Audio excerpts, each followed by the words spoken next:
there could be nothing further from the truth. What does it benefit me, Patrick, to get myself involved in anything of that sort? The first I've heard of it is as a result of speaking to you. I'm totally unaware what's going on there. I know that there's been other instances where the area rep have basically made accusations and leveled it in my direction. And I want to say categorically that I have nothing to do with any of the things that he is talking about. What is funny about the whole situation is that it's easy for him to accuse people and make allegations, but there's a specific allegation against him. He's not so quick to basically come out and say what is the situation behind that. No, I have never addressed the area rep. He is the person, Mr. Castro is the person in the Belize Rural North. He is my political opponent. This is going to be a campaign and an election on the issues affecting the people of the Belize Rural North. That and that alone. I have no axe to grind personally with Edmund Castro. Okay? I don't know him to have any feeling one way or the other, except that he's a political opponent. And that's about it. Will you go on record then as condemning the act of sabotage that happened in Maskall village over the weekend? I have gone on record to basically condemn any act and every act that have basically been untoward, disgraceful, disgusting behavior from what I can see. When it was that there was this situation involving an animal head on his desk, I came out and said categorically that that kind of action, wherever it came from, is condemned. I certainly have no part and want no part in that. That's not a part of my campaign.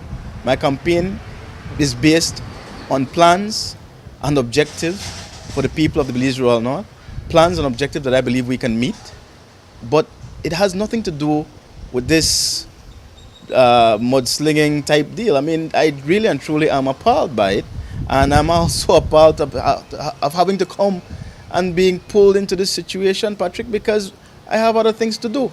I mean, this morning, I'm coming from Dangriga. I get the phone call, okay, and I make calls. People are saying, did you hear the 12:30 news? I had no idea what it was about. I called you and I found out what it was about. I mean, really and truly, I'm totally... Again, I hope this is the last time I'm having to do this. If there is a pattern in anything, it's a pattern of basically making me the subject and supposedly the proponent of everything negative that happens with Mr. Castro.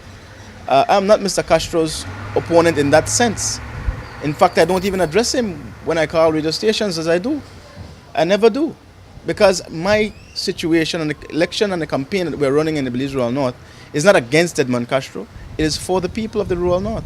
You're also accused of having a hand in the stealing of some recently installed lights in one of the communities in the constituency.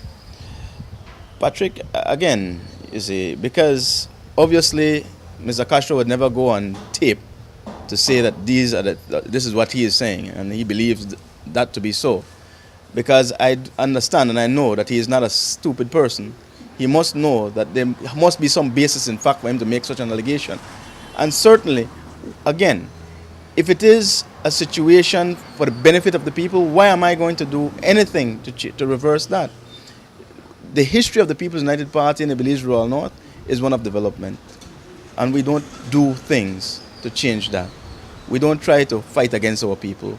We do everything to assist them. And if he is doing that to assist them, I would be the first to applaud him in his efforts.